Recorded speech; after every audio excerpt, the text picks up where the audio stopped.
Hello and welcome to another edition of the Tigers Down Under. I'm your host, Alex, and with me I have Dan. How are you? Back from the international break, nice and fresh? Yeah, look, it was a weird feeling not having to get up at 2 o'clock in the morning to watch a game of football. I feel like I And we don't probably have to do woke it up, again. We got and yeah, the now in we don't the won't yeah. have to again. Yeah, I feel like I probably woke up on Saturday, like Sunday morning, real early, just for a minute, and was like, oh well, quick, I got to get the coffee on and get ready, and then realized that there was no game and rolled back over. But um, I mean, that international scenes have been interesting enough to keep us Yeah, satisfied. Few crazy results and upsets and unexpected and a few going omissions pretty from the upcoming World Cup. So yeah. yeah, Yeah. And a few results that probably went just the way we were expecting them, unfortunately for Australia, yeah. but Look, I mean, I don't know. I didn't expect. I probably didn't really expect that. I thought the Socceroos had played pretty well, um, but Japan's pretty good. They probably did. Probably should have expected them to beat us, but I mean they got 2 goals in the like 90th and 92nd yeah. minute or something. It's not as bad as it looks. No. Everyone's making a No, big that's deal right. out of it. It probably wasn't as bad as it looks either for City. Looking back on the Luton fixture from just about 2 weeks ago now, 3-1 loss in the end to Luton. Understandably, I think people were pretty frustrated after the game. It's fifth home game without a win, second one of these £2 games trying to fill the stands that we've lost. I can understand the frustrations that, you got potentially some casual supporters coming in or people around Hull that aren't necessarily City supporters coming into the game. You want to give them a really good performance to get them to come back. So frustrating from that sense. But I mean, we were sort of talking before the episode in terms of the performance, the context of Luton and where they sit in the table. Not the most awful performance, I don't think. How did you see it? Yeah, look, I mean, as I said to you before we went on here, it's a tough one because I didn't get to see any of this game, so I was away on my own football preseason tournament weekend thing. So um, I was resting up for the games, my games ahead. But watching the highlights, I mean, it was weird because I looked in our group chat and a lot of the comments that were made were pretty negative about how woeful we'd been and how disappointing it was and rah rah rah. And then when I watched the highlights, I was like that first goal. I was like, whoa, that was like I was like I don't know what they were like. I don't know what they were thinking there in that moment, but like, yep, we got beat. Made a mistake. They hit us quickly and took advantage of that. Pretty much as bad a start as you could ask for. But I don't know. It looked like, I mean, all I saw was highlights. As I said, I didn't see the whole balance of the game. But it looked like, it was a bit of to and fro. And the first half only was still 1-0. So it looked like we tried hard to work ourselves back into it. It looked like there was a couple of really nice passages of football around the Luton box where we, got crosses in. And I think we had one. The keeper fumbled and Eves was on the charge. Almost sort of got it before they regathered. A couple of half chances. And I don't know. It looked, yeah. It felt like from the little snippets that I saw that the midfield wasn't quite working for whatever reason that was. But again, like it's hard to make a true comment on that without having seen the whole game. I'm only seeing these little like 30-second clips, but there was a couple of moments throughout the highlights anyway where it looked like Doherty and Smallwood weren't quite working as you would expect them to. But if I'd have been watching to finish 1-0 1-0 at half time after such a disastrous start, where there's been plenty of games in our history where that horrendous start just gets compounded and compounded. We at least made it to half time without you know copping any more damage. Yeah. The, Yeah. Well, I mean, it's interesting because you talk about the midfield there, and Doherty did come into the side for Slater. I do wonder. I mean, the last couple of months we haven't seen a whole lot from Doherty that's looked particularly positive. I do wonder if we're starting to see sort of a changing of the guard and Slater becoming the more preferenced player in that first 11. yeah, look, I think we've sort of talked about it a few times this year where Doherty has not really seemed to hit his stride at all this season. He's had a few nice little patches of form where he's gone pretty well, but I think for the most part he's been underwhelming. I mean, for me anyway. I mean, lots of people didn't think he'd step up, I guess, to this level anyway. There's lots of comments of it like that, but I thought he would be fine. He just hasn't quite sort of worked it out this season for large parts. But if he's still here next season, or and he still gets a run, then I think it might be one of those where, with a full season under his belt, that he'll understand what he needs to do and everything a bit better next year, but or next season, sorry. But yeah, I think Slater coming in has, I mean, considering he got asked, he's been played out wide, he's played in the middle, and he's been played in unfamiliar positions, and pretty much everywhere he's gone, he's given, maybe not a 10 out of 10, but like a good, 8 or 9 out of 10 in pretty much all the games he's played for us this season, which is very impressive, especially those games when he was wide right as a right wing back or whatever. I was like, oh, what's going on here? But he, he put in a shift and he, did some good things. So it could very well be that he is, going to force his way, that he is forcing his way in. I think it leaves good headaches for Arveladze, in terms of, midfield options and who's gonna play. But I think, the second goal against Luton was real weird. I don't get what was going through anyone's head there. Like, and this is the interesting thing of watching the highlights, because I missed the second half of this game, and I saw the first highlights package of this I saw was last Monday. We get a sort of an equivalent of the Quest show in England. It's sort of like a trimmed down version of that, but they just showed from Ingram passing the ball out, and I actually thought it was scored from a goal kick. And then having watched the extended highlights from City's website, and you see it actually originated from a throw in, as you say, just a really weird goal. Yeah, it was very strange, and my comment was, again, like when I watched the replay and I looked at a couple of different angles of it, that when McLaughlin gets the ball and he turns, there's no options really there for him. But I personally don't think he should be turning with the ball there anyway when he's under pressure. Like when there's two forwards close by, he shouldn't really be playing with the ball at all. Even if that means it just goes straight back to Ingram and he goes out wide or something like that. But yeah, it was a very strange one, which I think summed up, as we were talking about, or I mentioned before, like all the goal, like essentially preventable goals. They were all off silly errors and moments of madness, essentially, which I don't know. I find those more frustrating, but more forgivable than like deliberately bad play. Yeah. And it was interesting. I mean, like Shotta said after the game especially about that second goal, and why were we trying to play it out of defense? And he said, well, we're going to continue to do that because that's the way he wants them to play, and that's the sort of thing. I mean, not comparing us to Man City, but that's the sort of thing when Pep first joined Man City, where they were making those sorts of mistakes, and they were playing the ball out from defense, and they were getting goals scored on them quite easily, and Pep stuck with it, and the styles obviously developed. And I think it's good to have a manager who's quite strong in his convictions in that sense, where he's not going to panic and change his style just because of one silly error. He sees that that's the way he wants to play, and that's the style he wants to play, and so that's what we'll persist with. As you say, I think it's that sort of error where it is more forgivable, because you can see that it's something that can be corrected, and it's something that just needs to be ironed out. It's not like we were just ripped apart and on the back foot for the whole game. Yeah, and I think like if that's the case, that this is how Shotta wants to play, then this will be a really good learning experience for them. Yeah, like you wouldn't expect them. I mean, if they make that same mistake again in the closing stages of the season, then I'll be concerned. But I would imagine that I mean, McLaughlin's certainly not going to want to do that again.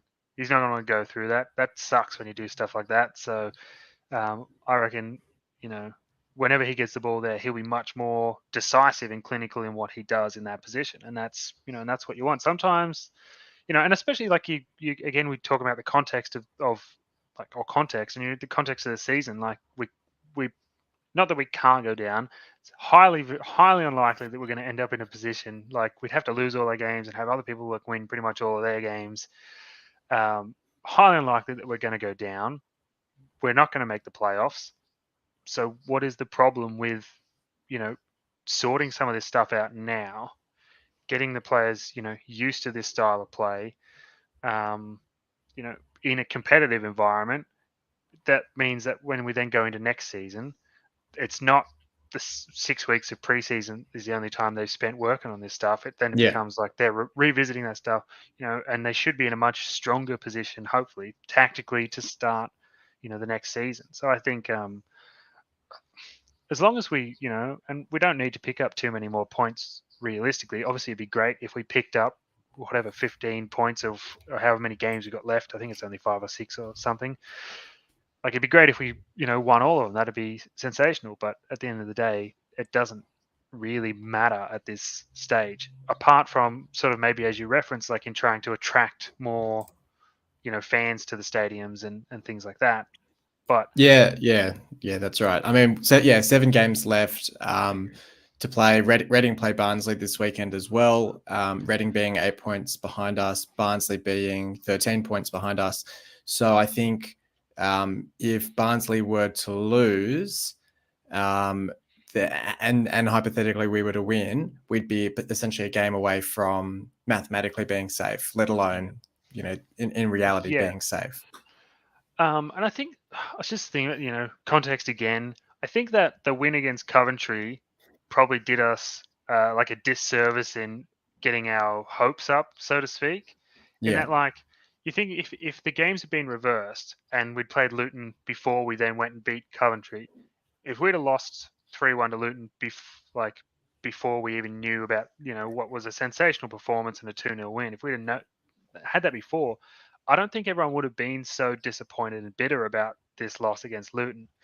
But just the Well, way it's things have worked, and like a really strong performance then followed up by like a not so great yeah, one, I think is how it's sort of like what made people go, oh well, that's what's possible. Why can't we do that every week? And I guess it comes yeah, back to that, like, we're still in that transitional period of learning the way that Shadow wants to play and working out best 11s still and all that sort of stuff. So I don't and I know. think it's It is what it is. the loss going into the international break always sits with you a bit longer, so it's a bit more frustrating. But it's I think it's are we real good at that? Have we? Have we yeah, done like every one or something? Or did we actually? I feel like we were going to. Did we go good in the early international breaks? I feel like yeah, we were I do have a going like, yeah, feeling. I do have a feeling we had a few where that run we went on in October. I'm pretty sure we went yeah. into an international break and we were like, just It was, let it us was keep coming playing. out of the international breaks, wasn't it? It was like we Yeah, won before and we'd get some decent results, and we were like, oh yeah, we're on a roll. And then the international break, and we'd come back and we'd be shit for a few games. yeah, that's right. Anyway, And it's it's 5 games without a win at home, but 5 games without a loss away as well. So it's predictable in that sense that it's not as if we couldn't necessarily see the result coming in that sense, but it is something that needs to probably be addressed with that home form. 16,555 in attendance, biggest home crowd of the season. We sort of talked there about the motivation to go out and win a few more games at the end of the season. We've got one more £2 game coming up against Cardiff, which, if it hasn't been done so already before that game would be the game to celebrate safety, which is a good timing to have that as another £2 game. And surely we can't lose all of them, so hopefully we can get a result in that one. What are your thoughts on attendances so far since Ajun's come in? It looks like it's sort of starting to trend upwards. I think we were averaging like 9, 10, maybe 11,000 season before COVID, and now we're getting about 14, 15,000 average under Ajun this season. Seems as if fans are starting to come back. yeah. Look, I think when the takeover happened, I think even on here, I think it was you, me, and maybe Logan, and we sort of were talking about what we wanted for this second half of the season in terms of like the behind the scenes, what we really wanted Ajun to be able to achieve with the club in that time. And I think we all sort of agreed, like, getting bums on seats and getting fans back into the stadium was something that was really, really important for the club moving forward. And I mean, some of these initiatives. We even talked about, whether that was changing back to the old like seating like plans or whatever, or having these cheap ticket like offer days and stuff. But he's the things that he's done obviously seem to be working, because as you say, those numbers are trending upwards steadily throughout this back half of the season. So I mean, it can't be a bad thing to have more people in the stadium. Apart from maybe the sense if you put in a real woeful performance, there's just more people that saw it live. But Yeah. um, I think it's good, and I think what is nice is that even though maybe the results aren't going the way we want, there is a generally more positive vibe around the club, and that's what we all want. So I think it's doing good things so far, and I guess in terms of the football department, we'll really find out what he's about in a couple of months' time once we have that transfer window open again. Yeah, that's right. And now I know it's tough to do from the highlights package, but we will try to give our MVP votes for the game. I'll kick things off, and I'll give the 3 votes to Tom Eaves. I thought we've sort of touched on a bit through our discussion of the game. I think he put in a really strong performance up top. I think I talked last episode with Logan because he had a similar performance in the last game against Coventry. When he's on the top of his game, he's a real joy to watch. He holds the play up really well. He gets some good chances to score goals, and he was just a bit unfortunate not to get more than one. I mean, he did score right at the end of this one. He had that really good chance in the first half as well, as you touched on, but finishing off a move at the end of the game, good cross from Force in for him to get on the score sheet. Hard to go past him for the 3 votes. KLP, I gave the 2 votes. Difficult to give much beyond the Eaves votes, but I thought KLP probably our most dangerous attacker besides Eaves. Had a few good chances to get the ball through in on goal, get us into some good attacking positions as well. Yeah, I don't know. I went Longman for the 1 vote, but really sort of struggled for that one. I was sort of tossing up between maybe Honeyman, Longman, maybe Ingram, but I couldn't really give it to Ingram after that sort of passage of play with the second goal. Even though Ingram did have a few good saves to make. But yeah, I settled on Ryan Longman. You can just say ditto. It is tough. Look, I mean, yeah, I think with Eves it's interesting because there's like lots of periods where he's for the club where he's not done a lot, but I think we've really seen like he had the option to leave and he said no, I want to stay and I want to fight for my place. And when you think about that, like he chose to reject any, like there were offers for him to go and play football elsewhere, and he said no. He said he wanted to stay, fight for the club, and essentially like what a fight it has been, because he's forced his way back into essentially that centre forward, the number 9 starting role, and like none of the other options we have there even look like worthy of starting in that position. To such an extent that now we're starting to see even the subs that normally the last few weeks it's been Eves comes off and Force comes on, or Eves comes off and Smith comes on or something. Yeah. But against Luton they actually left him on and brought those other guys in, Force out of position to play out wide or to play as a 2 or something. So I think that's testament to Eves and his character and his effort and his work rate. Particularly the last couple of months of the season, he's been really, really strong. But yeah, so I can't. I'm sort of with you. I don't really know what else to do, so I'll give 3 points to Eves as well. Yeah, look, and I'm feeling the same. I'm like, yeah, Eves definitely. And then I saw a few highlights where KLP did some nice stuff. Got involved in some play. I think whipped in a couple of crosses. Was diving behind the wall in case it was a low shot. I saw that. That was funny. I don't know. I'm sort of the same. I'm like, oh, who do you give a 1 to? Anyone who looked like they at least had a dig. And I was like, I'll be generous. I'll give 1 point to Aliar for having a crack. He had a shot on goal in the last little section. I don't actually think it was on target, but he had a shot, which is fair enough. I don't know. Yeah, it looked like he's I don't know, doing stuff. It's hard to see off the highlights. You get to see a lot, but he's Yeah, it's a trying. shame. It's a shame he's been a bit injured. It gives vibes a little bit of Hernandez's first season, Mm, where he had a few soft tissue injuries and couldn't really settle in and get a good run in the side. So I do hope that Said Manesh can get fit. I saw he came off the bench for Iran. I think they were on just after the Socceroos finished, and I kind of had to scroll through to see if he was on the bench. And he came on, and I think he was. I mean, judging by the Sofa scores, the app, the Sofa score scores. They claimed that he was their best player, but hard to judge without actually watching the game. But yeah. I did find it interesting that he travelled and was part of the Iran squad because that news just passed me by. But sounds like he's getting back to fitness, so hopefully he'll get a good run in the side over these last few weeks. Cool. Okay. Well, let's move on to some off-field news. We'll round up. Not necessarily off-field, but non-Luton related. First bit of news was that we had quite a few players leave to go on loan to non-league clubs because it was the non-league club loan deadline over the international break.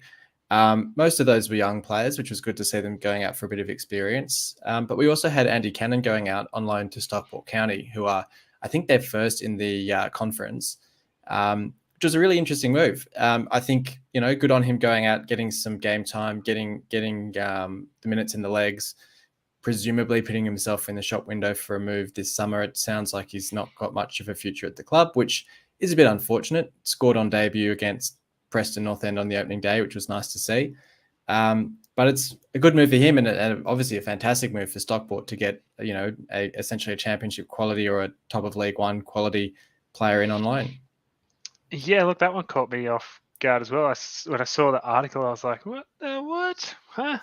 Yeah, look, I think you look at essentially his opportunities have been limited this season at the club. Had a couple of little runs where he's off the bench a couple of times and had a couple of starts early on, but realistically, I don't. It was sort of a signing I didn't really probably understand when it happened. Yeah. It didn't really feel like a player who was adding much to the squad as a whole. At least like would say Huddleston, for example, who you go, okay, he's old, he's slow, but he's we know he's got a good head for the game. We know he's got a great first touch. He's got a great distribution.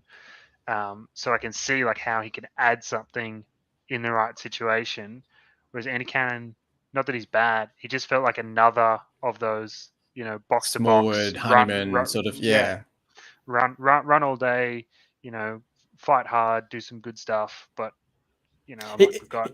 He's the sort of player that I think in hindsight was a bad signing. But I think if, for example, Smallwood had been injured early in the season and was out for, say, 2 months, you suddenly go, oh, well, fantastic. We've got, a senior body ready to step in that isn't sort of dipping into the under 23s, or it isn't sort of playing someone out of position to fill that need. But it just turned out that we just didn't necessarily need that. Yeah, I sort of wonder if it was something to do with like maybe Honeyman's off-season surgery and that sort of Yep. stuff. And Wilkes, not that Wilkes is a midfield, but you sort of go, is Cannon was sort of one of those players that you could maybe play out wide in a pinch or something like. I don't know. It sort of felt like maybe there was something there where they went just in case, like some of these guys aren't quite ready or they can't quite get fully fit because like I mean, Honeyman. If you ask him, he played injured to finish off last season. He's already played. He played with his shoulder was a bit dodgy for a few weeks there, and he played pretty much all as much as he was required to of those games. So yeah, I don't know, but I mean, at the end of the day, I mean, I agree with you. I think it's good for him to go out and play football. Obviously, And I think it's pretty unlikely. close to his. I think it's pretty close to his family as well. I think he's from that area, which sort of Oh, makes okay. sense. Yeah.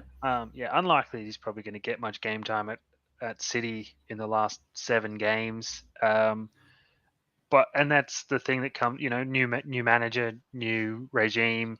Some players are going to get a tap on the shoulder and told to look elsewhere, and that's just what it is. It might very well be the first step of that, player clean out essentially, which is Yeah. sort of what we're somewhat expecting. I think what's been concerning, there's been some weird comments from some of the players about like they're still haven't had those conversations about having their contracts, resolved or tied up or extended or whatever, where, there was a lot of talk about like, oh, anyone who wants to sign will stay and we're going to get onto Yeah. that straight away. But it seems like it was taking a while. But I think there must have been, I can't remember, was there some circumstance that was stopping that, or they were waiting until after something? Maybe waiting I'm until not it seemed sure. like we were safe or something, perhaps. Yeah, I mean, Uh, there was news at the start of the international break that we'd start to get more noise and movement on contracts over this 2 week period, and obviously nothing's been announced. No re-signings have been announced.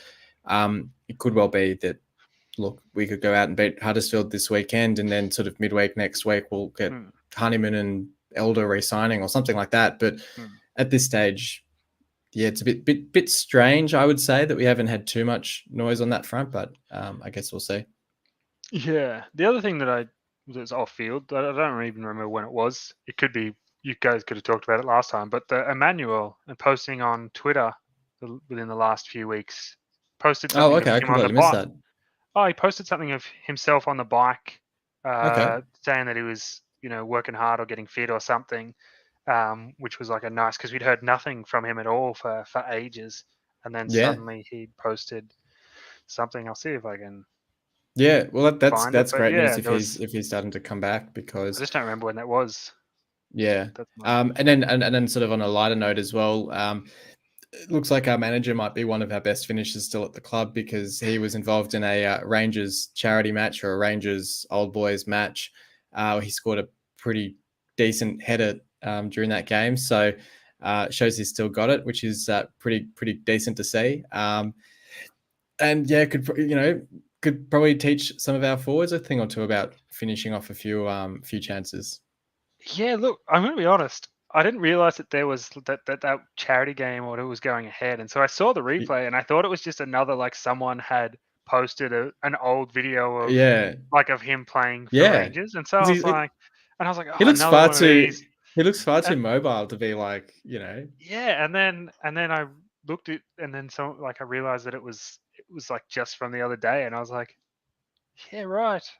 And someone made it was a bit of a joke comment, but someone made the comment about whether he should be a player manager, and I'm like, yeah, yeah, maybe it's not a bad shout. I mean, Rooney yeah, did it for a bit at Derby, so I was like, oh, imagine that. yeah. No, Eves comes off and Arvelad's on for 10 at the end of the game. that's right. No, that would be pretty wild. But no, good to see him out there and still keeping fit, keeping active. And I always find it interesting, because I feel like managers who are still active in that sense, and they can presumably get out on the training pitch and actually run around with the players and walk them through different structures and systems, I think probably helps the players as well. Yeah, definitely. Yeah. Okay. Well, let's move on then. We've got a new game this week. The well is starting to run dry on our triple flashback feature questions. So this week we're doing a game of Who Am I? So probably for the last few weeks of the season, we're going to trial this game, and we'll see if we'll go kind of keep it on for next season. But essentially what we'll do is we'll have 4 clues. The first clue will basically be the number of league appearances and league goals that the player has scored for City. The second clue will be the year that they joined, the year that they departed, or if they're still at the club, and their nationality.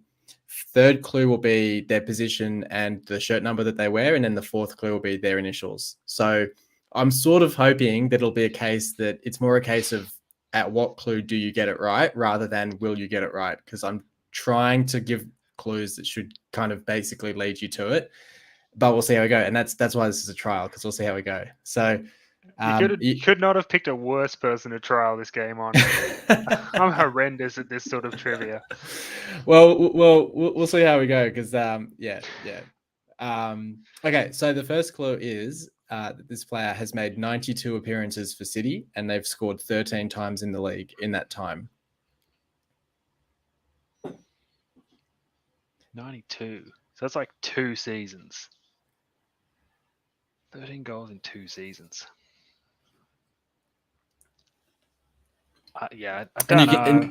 You can guess at any point, or you can just say next clue, and I'll go to the next. Give me another clue. I reckon Yeah. maybe with 2 clues I can get Yeah. it. So the next clue is, so he joined City in 2019, still plays for the club, and he is English.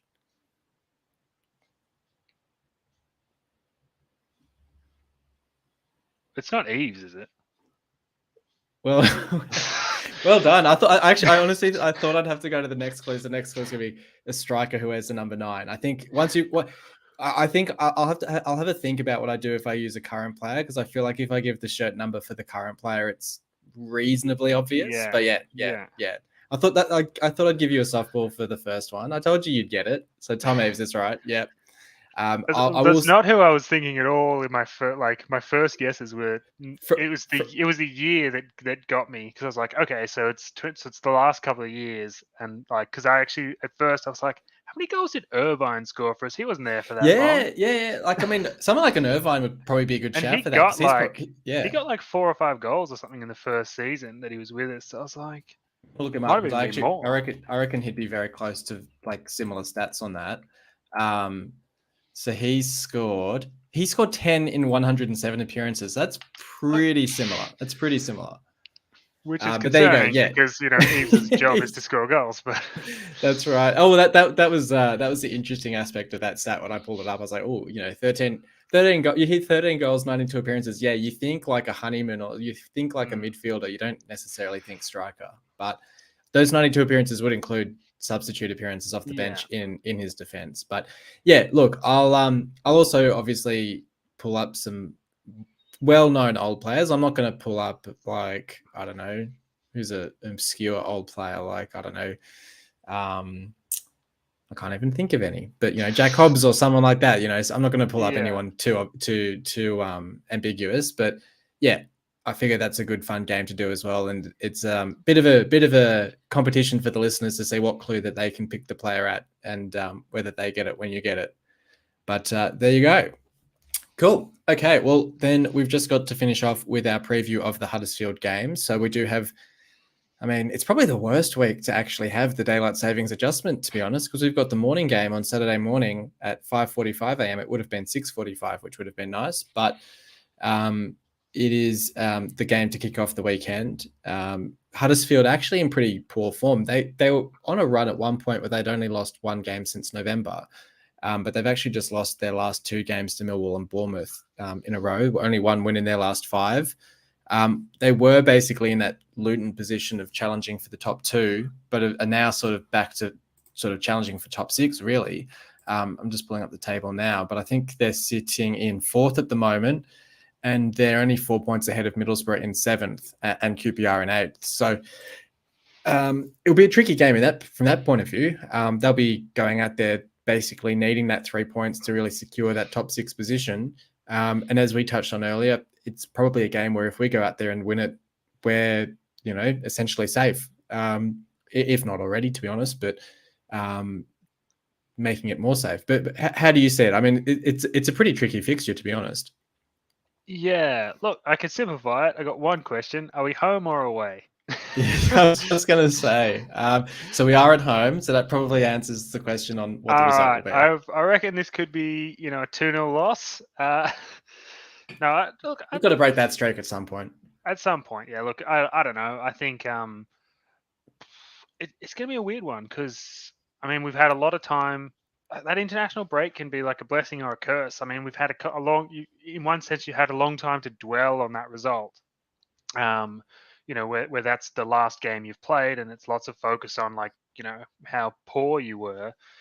But, if you flip that around, it's like you've got some specific, like, some really clear examples of things that you need to work on. And so you've got 2 weeks of really focus, like, this is what we need to, like 2 weeks of really clear focus on, like, playing out from the back, like under pressure or whatever, for example. We've got a real clear focus of things like to avoid. So I don't know. It could go either way, but I'm going to be optimistic and say that we're going to, put in a stronger performance.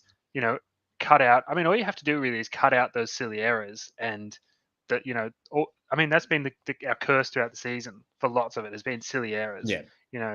Silly errors or poor defending on set pieces. So yeah, and it's interesting when you put it like that, because when we look at potentially for next season, the talk of, oh, well, we're going to be challenging for the top 6, and you think, is that really realistic?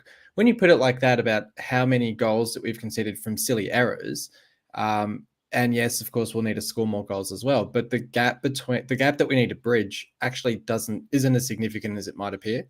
I think it'd be interesting to actually go through all of the goals and see like which ones, how many of them were like really easily preventable, like in a sense that it was somebody made a mistake, like a bad touch or a bad pass, essentially that Poor gave the marking ball from a set away. piece. Yeah. Yeah, so it'd be interesting to see like how many of them, because I know set pieces were one where we've talked lots and lots Mm. about, lots of corners in that early section of the season where we weren't marking up and they were getting free headers and easy goals, and so like yeah, I think, I mean, I don't know whether next season is top six is realistic. I think that consolidating and going from essentially bottom, Bottom lower eight league position to to a top 10. Yeah. mid table, or something like that would be, as long as it's progress. I think, like, as long as we're moving Yeah. forward, because as Ewan has said, like he said Premier League is where he wants to be, and that got a lot of people excited. But he also said, like, he has come out to clarify that and say it may not happen in a single season.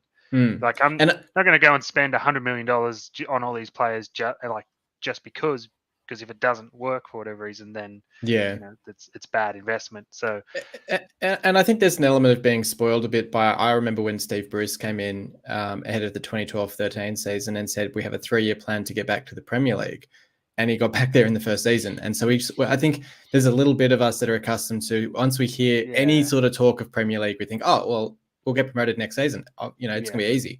I think, as you say, for me, it's next season, can we just be challenging for the top 6? Can we be in that conversation?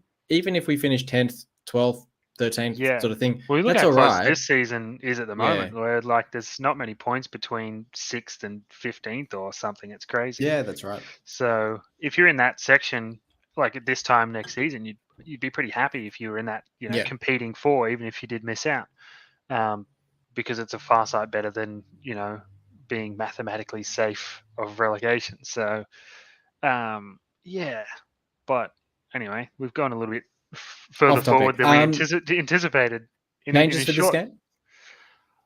I mean, I'm not sure, but I mean, in terms of player availabilities and fitness and things, I think I actually probably would just like to bring Slater back into centre mid, Would probably over Doherty. Would you Um, start Baxter? This is probably going to be a question well, repeated most that's weeks. yeah, true. I don't know. There was a bit of talk about it. I know there was a bit of talk Yeah. about it before the international break. And I think especially with the 3-1 loss and the nature of that second goal, we've sort of talked previously about, if you were to make a change in goalkeeper, you'd wait for an You'd opportunity need a like this. reason. Yeah. Yeah. So look, I can sort of I think it's like a flip of the coin thing. I could see Yeah. either way and probably be pretty happy. I Yeah. think, like, even though there was that calamitous error, there was also a couple of real nice saves that he pulled off in efforts to redeem himself. And he actually wasn't. He got a decent touch on the first Yeah. goal, when he's 1-on-1. Like, he did about as much as he could probably do. So, like, yeah, it's conceded 3. The free kick, you can't. No one's doing anything about that one. So yeah, but like, was it overall necessarily a really poor performance? Maybe not. Could you use that second goal as an opportunity to make the change and not necessarily like hurt anyone's feelings? Yeah, I think you absolutely could. But yeah, look, I don't know. I mean, if Baxter's fit again, which I think he is now, Because make the change. I think, like, if we're talking about that desire to pass out from the back, I think that was one of the big pros on Baxter over Ingram, was just his ability with his feet. So it could be a move. yeah, I think. I mean, that has been a thing that we've noted throughout the season, that Baxter's distribution is a little bit better than Ingram's. So in that regard, yeah, making me make decisions. Yeah, I don't know. Yeah, probably. I probably would bring Baxter in if I had to make the choice. And And then Slater for Doherty, yeah. yeah, and maybe even. what's up with Fleming? Is he still I, good, I, or did he I think he's good. disappear, or is he I injured? think Or it was I, just a rotation to give Elder a bit of hmm, game time, but yeah, not too yeah, sure. I think not like, and I do like Elder, but he's had a bit of a stop-start season this year, and since Fleming's come in, he's been pretty pretty damn good most games, Hmm. bar a couple of silly errors. I'd probably bring Fleming back in. He seems to create. It's sort of like, who was rotating with Elder before? Because we had one like Elder was really, or was it Elder and someone else? I'm trying to remember. But one offered Uh, more going forward, and then one seemed a little bit more defensive. And so Fleming I seems think it to was. be able to. I don't know. Maybe I'm just crazy. I can't remember. I feel like last season, I think Elder played most of the games. I don't Hmm. know. I assume Fleming played a bit of last season as well, and then also the season. Maybe So I'm it's probably just just been maybe I'm thinking of Fleming. Elder. Maybe I'm thinking of Elder and Fleming. I don't know. Yeah. I'm off my tree. Oh, Uh, no, you're not. It's oh, it's gone out of my mind. So he definitely won't be one of the Who Are My players. Scottish bloke, whose name I've completely forgotten. Scottish bloke. I got him from Swansea. Name's gone out of my head. I'll look him up. But yeah, we did have we did Oh, now I can't remember. I know who you're talking about now, but I can't remember yeah. either. I don't know if that's who I'm thinking of, but yeah, maybe. Because I think he left. I think he left on relegation to League One, and then in League One it was basically Elder and Fleming. Hmm. But Yeah. it Anyway, doesn't was matter. I think anyway. Fleming. I think what I think happens is that Fleming Kingsley. offers.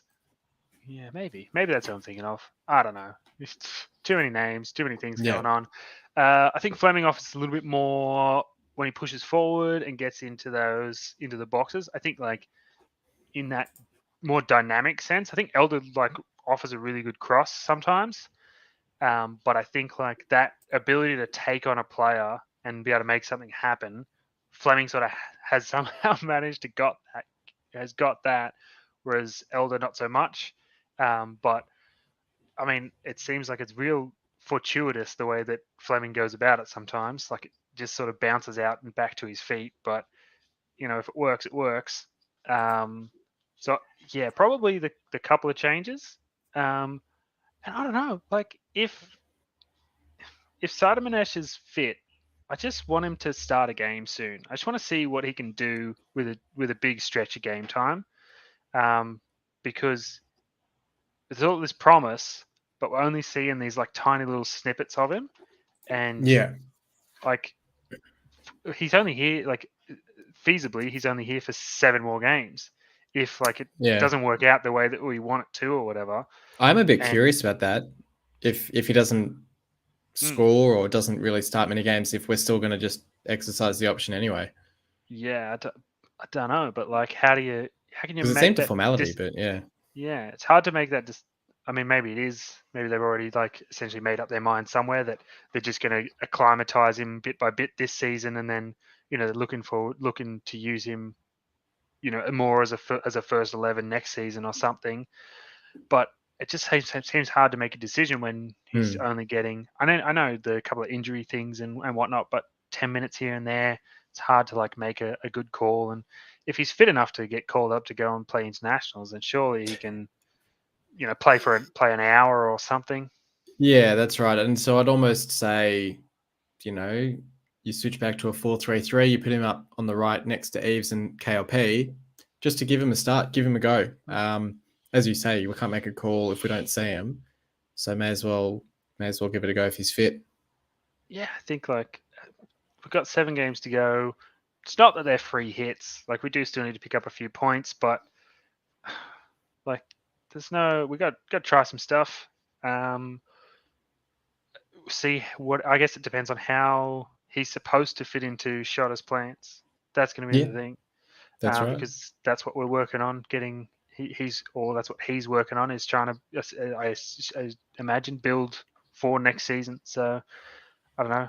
I mean, there's quite a few changes, more changes than I probably anticipated suggesting, but let's go with those 4 that I suggested. Who was the fourth? I missed. I was Oh well, that messing up was Kingsley. Aliar coming in. So it was Oh, so Baxter Aliar, in, Fleming, Baxter, and Slater. Slater. Yeah. Yeah. Gotcha. And so we're predicting a win, or you're going to go with the automatic home loss? I don't know. A 1-1 draw. That's what I'm predicting. I'm going to sit on the fence. Yeah, I'll take a 1-1 draw at this stage, to be honest. Just stop the rot. Get a point. Huddersfield, yeah, as I said, will be tricky. 2 losses in a row for them, though, does mean that they're gettable. And first game after the international break is always a bit interesting. So I'll see how we go. But yeah, look, I think Baxter in for me, definitely. Slater back into midfield. And yeah, I'd love to see Saib Manesh up top as well. Actually, probably the 4 changes that you said, Fleming back in as well. I can't really argue with any of them. So it'll be interesting to see what we do. But we've got that to look forward to Saturday morning. So until then, thanks for joining me, Dan. Not a problem. And thanks, everyone, for listening in. We'll be back this time next week, slightly earlier than we've been going recently. I do have puppy school appointments every Wednesday night now, which is keeping me from a Wednesday recording time. Little George, who's been added to the family, named after the honey monster. So that's been a lot of fun. But yeah, we'll be back this time next week to review the Huddersfield game and to look ahead to a couple of remaining fixtures in the season. But until then, come on,